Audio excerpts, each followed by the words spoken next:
우리 22강째까지 시가서들을 거의 커버했습니다. 시편들은 빼고요. 그리고 욥기도 빼고. 시가서 그러면 5권으로 되어 있죠. 욥기, 그 다음에 시편, 잠언, 아가서, 전도서. 그 중에 3권은 솔로몬의 책이라서 지금 우리가 커버를 했고요. 그리고 욥기는 그 책 자체는 그 스토리 자체는 아브라함 시대적 배경을 갖고 있는 스토리이기 때문이라고 생각해서 많은 성경학자들이 아브라함 시대 때 쓰여진 책이다라고 그렇게 믿습니다. 그런데 그때 욥기가 문자적으로 기록되어 있는 책인지에 대해서는 정확한 판단이 없어요. 그러나 이 욥기가 문자적으로 언제 그 책으로 쓰여졌느냐 하면 많은 성경신학자들이 포로 시대 때 쓰여졌다 그렇게 믿어요. 그 이유는 우선 그 욥기에 사탄이라는 단어가 등장하거든요. 근데 그 사탄이라는 단어가 아브라함 시대 때 있었던 단어는 아니에요. 마치 우리 뭐 연속곡 만들 때 그 시대적 고정을 잘못해가지고 요즘 상하게 그 시대의 어떤 모습으로 등장하는 이런 것들처럼 그렇게 풀릴 수가 있는 얘기이기 때문에 사탄이라는 그 단어 등장하는 것들을 보면 아마 이게 사탄이라는 단어가 포로 시대 이후에 등장한 단어이기 때문에 그때 그게 문자화했다고 생각하고 그 스토리가 쓰여지고 일어났던 그 일은 그 문화가 아브라함 시대 문화를 배경으로 하고 있기 때문에 아브라함 시대에 있었던 스토리다라고 그렇게 봅니다. 그래서 우리가 읽는 거는 우리 통독 그 시간 흐름으로 분류해서 읽는 거는 포로 시대에 가서 읽어요. 왜냐하면 그 욥기는 고난을 다루는 책이거든요. 우리가 그때 가서 신정론이라는 말이 뭔지 설명하고 고난과 관련되는 얘기들을 나눌 때 이제 그 욥기를 우리가 같이 한번 생각해 보게 됩니다. 그리고 시편은 전부 나누어서 우리가 그 시대적 배경으로 읽고 있고 그러고 나머지 3권에 대한 솔로몬이 썼다고 되는 생각은 지금까지 커버했습니다.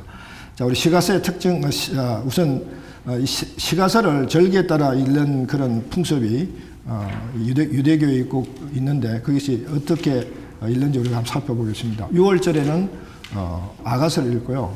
왜냐하면 이제 사실 6월절이 지금 우리 이 절기가 고난주간이 6월절을 끼고 있는 주간이잖아요. 그렇죠? 그래서 고난주간에들 보면 많은 교회들이 고난주간 특세를 하는 교회가 굉장히 많습니다. 예수님의 고난을 생각하고 그 고난에 심지어 동참하고. 근데 그 기간에만 절기적 의미를 가지고 그 기간에만 예수님의 고난에 동참한다 또는 참여한다 이런 의미는 너무 종교적인 행위 같지 않습니까? 고난주간이 예수님의 고난을 생각하고 동참하며 묵상하는 것은 매우 중요하고 필요한 일이죠. 그러나 그것이 그런 특별한 기간에만 국한되어 버리면 그것은 종교 행위에 너무 가까운 그런 의미 없는 그 얘기가 될 수도 있어요. 오히려 이 고난주간에 있는 가장 중요한 절기가 뭐냐면 6월절입니다. 그렇죠? 6월절의 의미와 예수님의 고난을 함께 생각하면 굉장히 좋아. 6월절 그러면 어린 양을 잡아서 피를 문설주에 바르고 뭐 이렇게 해서 죽음의 신이 그 이스라엘 백성들의 집을 건너뛴다, 유월한다, 패스오버한다 그런 의미로 6월절이라는 단어를 쓰는데 그런 어떤 그 절기의 데피니션적인 의미가 아니라 그걸 행하신 누구요? 하나님. 그 하나님의 뭐요? 사랑. 그게 포인트가 있죠. 사랑에. 그래서 유대인들은 이때 아가서를 읽는다. 그 사랑. 하나님의 그 사랑. 그러니까 예수님의 고난에 동참하는 그 고난주간 그 기간에 있는 6월절 이걸 합쳐가지고 정말 예수의 고난을 당신의 독생자 예수 그리스도를 이 땅에 보내서 그 엄청난 고난 가운데 십자가의 죽음을 통해서까지도 우리를 사랑하신 하나님, 그 하나님의 사랑을 생각하며 묵상하는 한 기간이 되었으면 더 의미가 있을 것 같아요. 하나님께서 우리를 그렇게까지 사랑해 주신 그 하나님, 그럼 우리가 어떻게 그 하나님 사랑에 우리가 어떻게 리스폰드를 해야 될 것인가? 그게 우리 삶이 되면 참 좋겠다 그 생각을 특별히 이 고난주간 6월절 이때 합니다. 오순절 때는요, 룻기를 읽죠. 왜 오순절에 룻기를 읽을까요? 룻기 공부했잖아요. 그렇죠? 룻기 그러면 뭐가 생각나요? 나오미와 룻, 특히 룻이 보리밭에 가서 이삭 줍는 얘기 생각나요? 예, 오순절은요 맥주 추수 감사절, 맥주 보리 추수 감사절이에요. 보리 그리고 보리 이삭 줍는 나오미, 룻 이렇게 생각해서 아마 룻기를 읽는 것 같아요. 초막절은요 우리가 지금 금방 공부했던 그 전도서를 읽게 되죠. 예. 왜냐하면 초막절은 장막절이라 그래서 이스라엘 백성들이 광야에서 방황할 배회할 때 그 광야에서 텐트를 치고 지냈던 그 시절을 회상하는 거죠. 그때 정말 하나님의 인도하심이 없이는 그 광야 생활이 정말 무의미하고 정말 아무 쓸데없는 삶 같은 그런 삶이 있을 수도 있다는 사실. 그래도 불구하고 하나님이 불기둥과 구름기둥 만나와 메추리로 그 백성들을 인도하셨다는 그러니까 하나님이 함께하는 삶과 하나님이 함께하지 않는 삶을 묵상할 수 있는 초막절, 그때 전도서를 읽는 거죠. 불임절에는 에스더스를 읽습니다. 불임절이라는 것은 풀이밀인데 이는 제비 뽑다. 제비를 뭐 때문에 제비를 뽑냐면 그 하만이 자기에게 거역하는 그 모르드게를 보복하려고 알아보니까 그 모르드게가 유대인 출신이에요. 유대인 포로 출신들. 그래서 모르드게만 죽이면 의미 없었고 그 포로 전체를 다 죽여버리려고 그 유대인 학살일을 정한 날짜를 정하는데 그 제비를 뽑아 정한 거죠. 그래서 그 날짜를 정해놓고 준비를 하다가 이제 상황이 반전이 돼서 에스더의 그 죽으면 죽으리라는 그 상황을 통해서 상황이 반전되면서 유대 포로인 전 유대인이 죽어야 할 그 상황에 누가 죽어요? 하만이 죽는 그런 반전 사건이 일어납니다. 그걸 기념하는 날이 푸림절입니다. 그때 에스더를 읽고요. 그 다음에 예루살렘 멸망한 날을 예루살렘 애가를 읽습니다. 자, 그러면 지금까지 시가서를 좀 정리하면서 시가성의 특징을 한번 살펴봅니다. 욥기, 고통을 통해서 얻게 되는 행복. 우리 욥기는 다시 한번 살펴보겠지만은 정말 욥의 자기중심성 내려놓는 것이 욥기의 특징입니다. 그리고 핵심이고요. 욥기를 푸는 굉장히 중요한 키가 됩니다. 우리 그때서 욥기 공부할 때 조금 구체적으로 설명해 드릴게요. 시편은 기도를 통한 찬양. 다시 말하면 하나님 안에서의 삶. 하나님을 찬양하며 하나님 그 안에 머무는 삶을 보여주는 것이고, 잠언은 그야말로 신유의 삶을 사는 지혜를 배우게 하는 책이다. 전도서는 인류의 삶의 허무함을 보여주는 책이다. 아가서는 연합을 통해서 얻어지는 행복. 연합, 남자와 여자, 사랑의 연합을 통해서 얻어지는 행복에 대한 얘기들을 보여주는 책이다. 자, 우리 지금까지 지내온 시대를 한번 여러분 정리해서 읊어볼 수 있겠나요? 한번 해볼까요? 예, 창조 시대, 족장 시대, 그다음 출애굽 광야 시대, 가나안 정복 시대, 사사 시대, 통일 왕국 시대, 그리고 이제 분열 왕국 시대에 들어왔습니다. 이제 분열 왕국 시대로 커버할 텐데, 자, 그러면 분열 왕국 시대까지 커버하는 역사서는 어떤 역사서가 있는지 한번 봅시다. 창세기, 출애굽기, 민수기, 여호수아, 사사기, 상하, 왕상, 열왕기하까지. 레위기, 신명기, 룻기. 자, 왜 레위기, 신명기, 룻기는 왜 이렇게 이 라인 밑으로 떨어지냐면은 위에 라인으로 가는 역사서는 시간이 흘러가는 역사서예요. 그죠? 시간이 쭉 창조부터 시작해서 지금 우리 솔로몬까지 왔고, 이제 솔로몬이 망하면서 왕국이 분열이 되어서 일어나는 일들을 이제 분열 왕국을 통해서 우리가 배우게 되는데, 역사서들은요, 여러분 아시는 대로 역사서들은 주로 스토리 라인을 제공합니다. 하나님이 역사하신 그 스토리 라인, 흔적, 궤적들을 쫓아가는 거죠. 잘 기억하십시오. 성경은요, 성경에 나오는 인물이 무엇을 했느냐 그걸 보여주는 책이 아니라고 그랬습니다. 성경에 나오는 인물, 아브라함이 뭘 했고 모세가 뭘 했고 이런 것들을 배우는 게 중요하지만은 그들이 한 것이 그들의 행적을 위해서 배우는 것이 아니라 그렇게 행하게 하신 하나님, 어떤 의도로, 뭐 때문에 하나님이 아브라함을 부르시고 아브라함으로 하여금 그 일을 하게 하셨고, 하나님이 뭐 때문에 모세를 부르셔서 모세를 연단시켜가지고 그 모세로 하여금 애굽의 백성들을 끌어오게 하셔서 언약을 맺게 하시고, 그러고 왕을 세우고 솔로몬을 일으키고 이제 남북이 분열이 돼서 이제 분열된 상황이 나가고, 이런 모든 것들의 성경의 스토리 라인이 주인공은 인물이 아닙니다. 그 인물은요, 하나님의 대행자로서의 조연급이에요, 사실은. 주연은 누구야? 하나님이세요. 모든 포커스가 하나님이 묻혀져 있고, 하나님이 누구이신가에 맞춰져 있어야 되는. 우리 여러분 성경을 읽을 때 이런 전인격의 요소가 다 함께 어우러져서 이게 별개 게 아니에요. 그러니까 성경 읽는 데는 세 가지 방법이 별개로 읽어야 된다. 지성적으로 읽어야 되고, 감성적으로 읽어야 되고, 그게 별개라 이렇게 생각하는데, 사실은 여러분도 별개라고 생각했나요? 한 가지예요. 이 세 개가 한 덩어리라고. 그러니까 이게 항상 같이 움직이는 거죠. 그리고 우리가 세 개의 관점을 얘기할 때도 그 세 개가 다른 관점이 아니에요. 한 관점인데 설명상 세 개로 나누는 거예요. 그게 뭐냐면 하나님 나라예요. 한 가지가 하나님 나라. 하나님 주권, 하나님 주인 되심. 그게 굉장히 핵심이거든요. 어쨌든 이 스토리 라인은 바로 하나님이 누구이시고 하나님이 뭘 하셨냐를 아는 데 포커스를 맞추는 그런 그게 있다는 사실 기억하셔야 돼요. 지성적으로 해당된다. 그래서 시간이 흘러가는 이 스토리 라인과 시간이 흘러가지 않는 스토리 라인이 있다.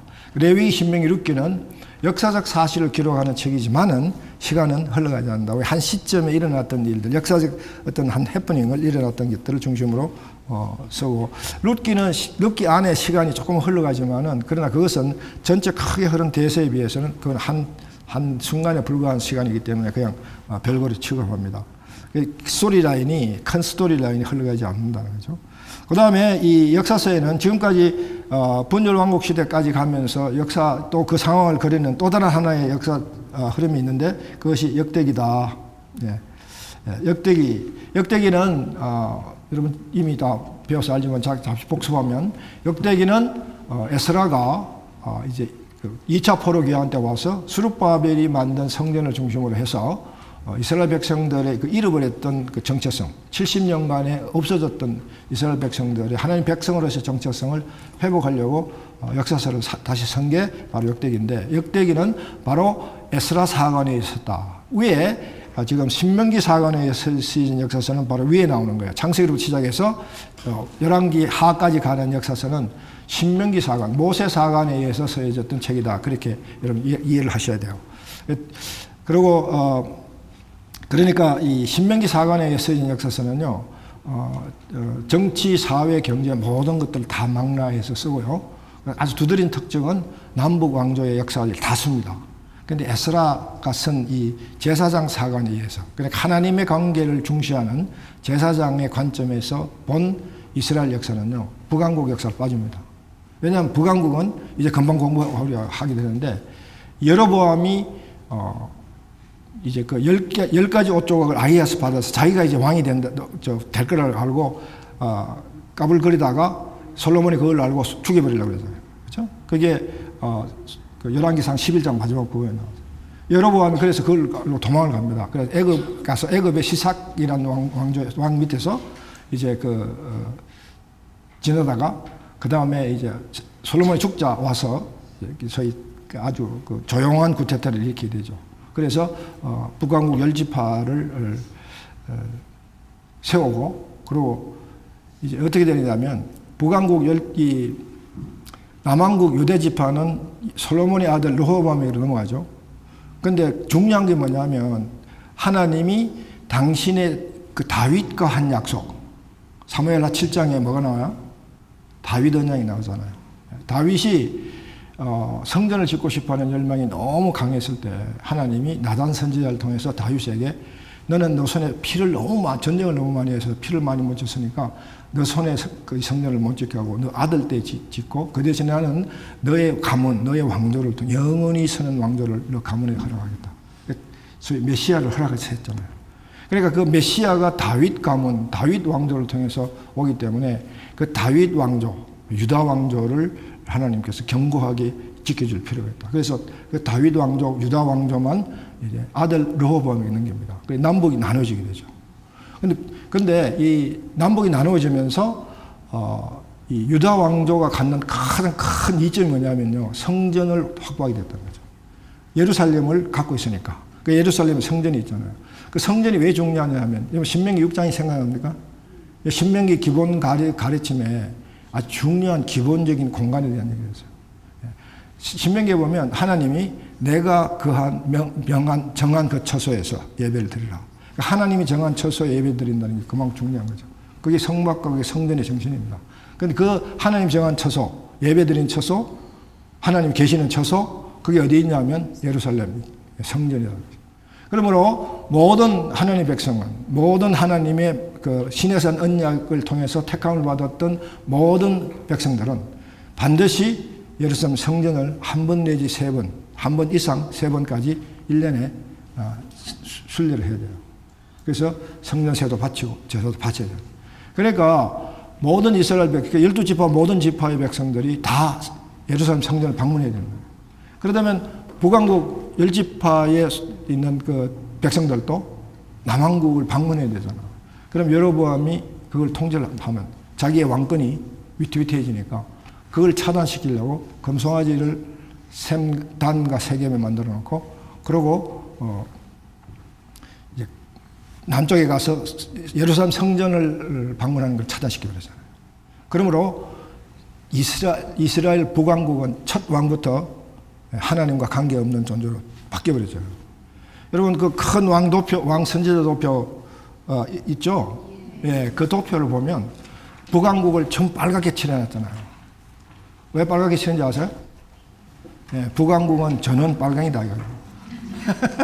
예, 하나님, 금송아지를 숭배하는 빨갱이다. 그래서 예, 빨갱이인데, 우리가 이제 왕들 공부할 때 다시 한번 리핏하겠지만은, 여러분, 우리 열왕기 상 12장서부터 열왕기 하까지 번열왕국 얘기가 쭉 나오면서 왕들이 약들이 나옵니다. 남북 왕조 왕들이 다 나오는데 일일이 멘트가 있어요. 디본이라는 왕 빼고는 다 멘트를 붙여요. 어떤 멘트가 오냐면 선한 왕, 악한 왕.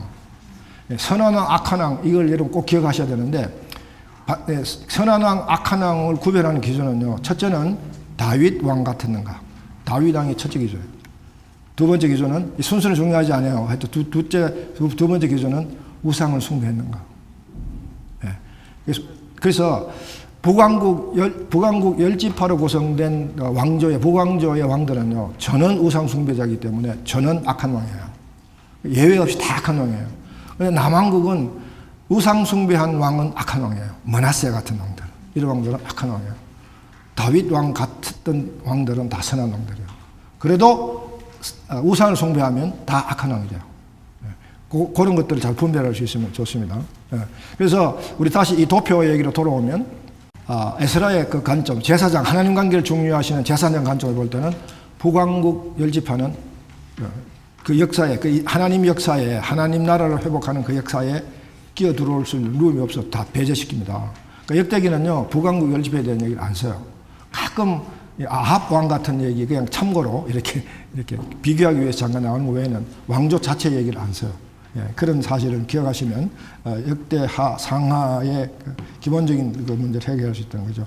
여기까지 이 시가서들은 욥기, 그 다음에 전도서, 자문, 아가서를 공부했죠. 그다음에 시편 나타납니다. 아직까지는 선지자들이 안 나타나는데 이제 선지자들이 나타나는 상황이 시작이 된다는 거예요. 자, 우리 이제 선지자들이 왜 나타나느냐, 이제 선지서, 요나서 공부하기 직전에 이제, 선지서에 대한 얘기들을 우리가 할 텐데, 여러분 이제 분열 왕국이 들어가면서부터 사실 선지자 시대가 시작된 거 봐야 돼요. 이제 그 아합 왕국에 가면 제일 먼저 등장하는 선지자가 누군가요?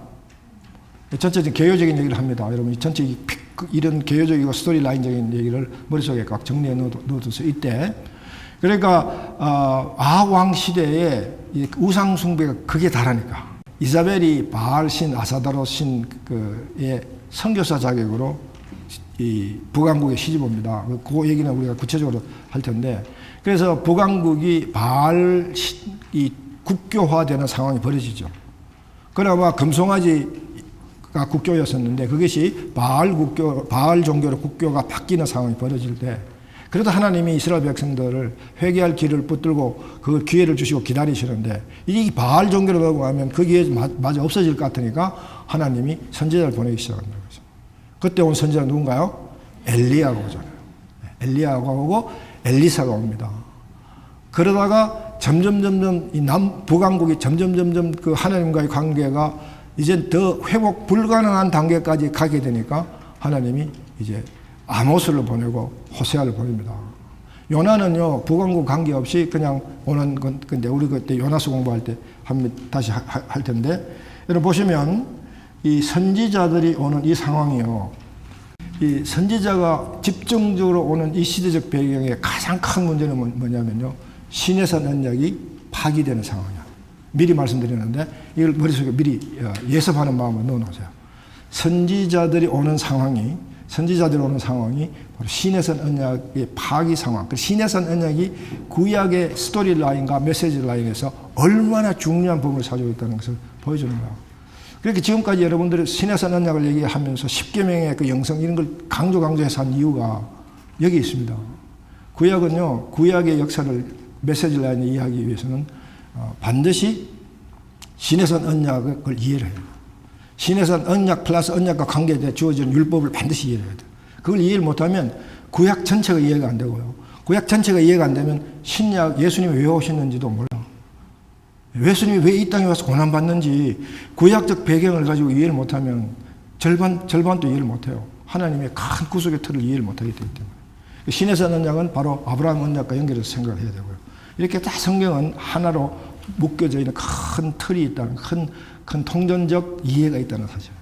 예, 그걸 이해를 하셔야 됩니다.